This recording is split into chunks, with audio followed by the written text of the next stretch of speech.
नाज़रीन, मोदी सरकार की तरफ से पानी को बतौर हथियार इस्तेमाल करने के जवाब में आज field marshal general Syed Asim Munir ने कहा है कि पानी पाकिस्तान की रेड लाइन है। 24 करोड़ पाकिस्तानियों के इस बुनियादी हक पर आंच नहीं आने देंगे और भारत की इजारादारी को पाकिस्तान कभी कबूल नहीं करेगा। मुख्तलिफ जमात के वीसीज, प्रिंसिपल्स और उस्तादजा से गुफ्तगू करते हुए फील्ड मार्शल ने मजीद कहा कि कश्मीर का कोई भी सौदा मुमकिन नहीं, हम कभी भी कश्मीर को नहीं भूल सकते। हिंदुस्तान जान ले कि पाकिस्तान कश्मीर को कभी नहीं छोड़ेगा। फील्ड मार्शल ने दहशतगर्दी से मुतल्लिक ये कहा है कि दहशतगर्दी भारत का अंदरूनी मसला है। वहां दहशतगर्दी की बुनियादी वजह अकलियतों, मुसलमानों पर बढ़ता जुल्म है। भारत में दहशतगर्दी की बढ़ती वजह तासुब पसंदी है। सिंतास मुआहदे से मुतल्लिक वजीर आजम शहबाज शरीफ का भी ये कहना है कि पाकिस्तान अमन का ख्वाहां है, मगर सिंतास मुआहदे की खिलाफ वर्जी किसी सूरत बर्दाश्त नहीं की जाएगी।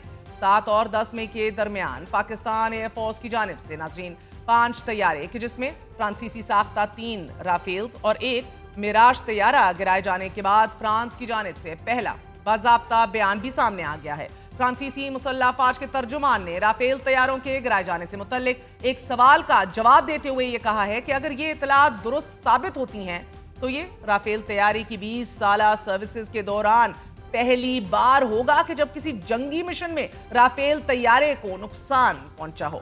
तर्जुमान फ्रांसीसी वजारत मुसल्लह अफवाज का ये मजीद कहना है कि इस वाक़े की तफसीलात ताहाल गैर यकीनी है और कई मालूमात की तस्दीक नहीं हो सकी, मगर फ्रांस सूरत हाल पर करीबी नजर रखे हुए है और भारत के साथ बराह रास्त मालूमात के तबादले के लिए सरगर्म राब्ते में भी हैं। राफेल और मिराज तैयारे गिराए जाने के बाद फ्रांसीसी कंपनी डसॉल्ट एविएशन के शेयर्स में 18% कमी आई। साथ ही नाज़रीन, मिस्र और कतर ने राफेल तैयारों की खरीदारी के लिए जारी मुज़ाकरात भी मुअत्तल कर दिए हैं। यही नहीं, अमरीकी defence magazine the national interest ने खबर में यह दावा किया है कि भारतीय फजाइया की जानिब से राफेल तैयारों के नाकिस इस्तेमाल और जंगी तैयारे गिरने के बाद फ्रांसीसी कंपनी डसॉल्ट एविएशन और भारत के दरमियान इख्तलाफात शिद्दत इख्तियार कर गए हैं। India and France are at each other's throats over the Dassault Rafale fighter. This is the headline. नाज़रीन, इस उन्वान से लिखे गए इस आर्टिकल में ये कहा गया है कि फ्रांसीसी माहिरीन की एक टीम ने भारत में मौजूद राफेल बेड़े के मुआयने के लिए दरख्वास्त की, जिसे न्यू दिल्ली ने सिक्योरिटी खदशात के तहत मुस्तरद कर दिया। राफेल तैयारों की कमजोर कारकर्दगी के तनाजुर में दीगर ममालिक भी अब अलर्ट हो गए हैं और इंडोनेशिया ने डसॉल्ट एविएशन के साथ अपनी हालिया जंगी तैयारा खरीदारी मुआहदे पर नजरसानी का अमल शुरू कर दिया है और भारतीय राफेल की कारकर्दगी इस नजरसानी का सबब बनी है।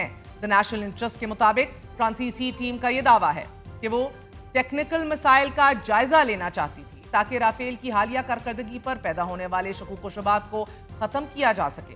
फ्रांसीसी टीम को मुआयने की इजाजत देने की बजाय भारतीय हुकाम ने कंपनी पर ही इल्जाम आयद कर दिया कि डसॉल्ट एविएशन ने राफेल के अहम मिशन सिस्टम्स और एवियोनिक सोर्स कोड तक रसाई देने से इनकार किया और कोड तक रसाई ना मिलने की वजह से फिर जंगी तैयारी, असलहा इंजमाम और साथ ही पायलट की ट्रेनिंग और तरबियत पे भी बड़ा गहरा असर पड़ा। नाज़रीन, भारतीय इल्जामात के जवाब में फ्रांसीसी कंपनी ने इनकार करते हुए कहा है कि हमने राफेल के मौसर इस्तेमाल में किसी किस्म की कोई रुकावटें पैदा नहीं की। यह पहला मौका नहीं कि जब राफेल तैयारों से मुतल्लिक तनाज़ा सामने आया हो, वो कि इस दफ़ा तो सरहन इंडियन एयरफोर्स की नाअहली है, मगर 2019 के आम इंतखाबात से पहले अपोजिशन के लिए ये एक बड़ा इंतखाबी नारा बन गया था। नाज़रीन, कांग्रेस रहनुमा राहुल गांधी ने पार्लियामेंट और अवामी जलसों में बार बार मोदी पर क्राउनी कैपिटलिस्ट का इल्जाम लगाया। फिर हमने देखा कि अनिल अंबानी को भी फायदा पहुंचाने जैसे इल्जामात लगाए। सरकारी इदारे हिंदुस्तान एरोनॉटिकल लिमिटेड को नजरअंदाज करते हुए यह भी कहा गया कि मोदी सरकार ने राफेल तैयारे महंगे दामों खरीदे हैं और इस डील में हैवी किकबैक्स हासिल किए हैं। ऑपरेशन सिंदूर में नाकामी के बाद पूछे जाने वाले सवालात, राफेल तैयारों में किकबैक्स के इल्जामात का जवाब देने की बजाय मोदी इंतखाबी मुहिम का आगाज कर चुके हैं। मोदी ने आज सिक्किम, वेस्ट बंगाल और बिहार में एक बार फिर पाकिस्तान पर झूठे और बेबुनियाद इल्जामात आयद कर दिए हैं। साथ ही यह भी कहा जा रहा है कि ऑपरेशन सिंदूर अभी खत्म नहीं हुआ। तीनों तकरीर में मोदी ने भारत को तकसीम करने का इल्जाम भी पाकिस्तान पर आयद किया है और साथ ही यह भी कह दिया है कि भारत में कोई तकसीम नहीं और भारत इस वक्त एक है। तकरीबन 1.5 घंटे की इन तकरीर को सुनने के बाद बआसानी इस नतीजे पर पहुंचा जा सकता है कि नरेंद्र मोदी या तो शॉर्ट टर्म मेमोरी लॉस या फिर सिलेक्टिव डिमेंशिया का शिकार हैं, क्योंकि इन्हीं तकरीर में मोदी ने खुद अपनी जबान से वेस्ट बंगाल में कायम बैनर्जी की हुकूमत को तंकीद का निशाना बनाया। मोदी के जवाब में मगरबी बंगाल की वजीर आला ममता बनर्जी ने मोदी को चैलेंज करते हुए कहा है कि अगर मोदी में हिम्मत है तो टेलीप्रॉम्प्टर छोड़े और मेरे साथ वन ऑन वन मुहासबा करे, और एक ऐसे वक्त में कि जब मोदी को मुल्क की हिफाजत करनी चाहिए, मुल्क की नेशनल सिक्योरिटी का ख्याल करना चाहिए, मोदी और उनके वजीर मगरबी बंगाल पर तंकीद कर रहे हैं, ऑपरेशन सिंदूर की तरह ऑपरेशन बंगाल की बातें कर रहे हैं। मैं मोदी को चैलेंज करती हूं कि वो कल ही बंगाल में इलेक्शन करवा लें, हम तैयार हैं और हम डरने वाले नहीं। मोदी ने अपनी पॉलिसीज के नतीजे में मुल्क की सियासत को तकसीम तो कर ही दिया था, लेकिन अब भारतीय जनता पार्टी ने पाक भारत जंग में नाकामी की जिम्मेदारी भारतीय फजाइया पर डालते हुए यह कह दिया है कि हो सकता है कि पाकिस्तान ने जब हमला किया हो भारतीय पायलट सोए हुए हों।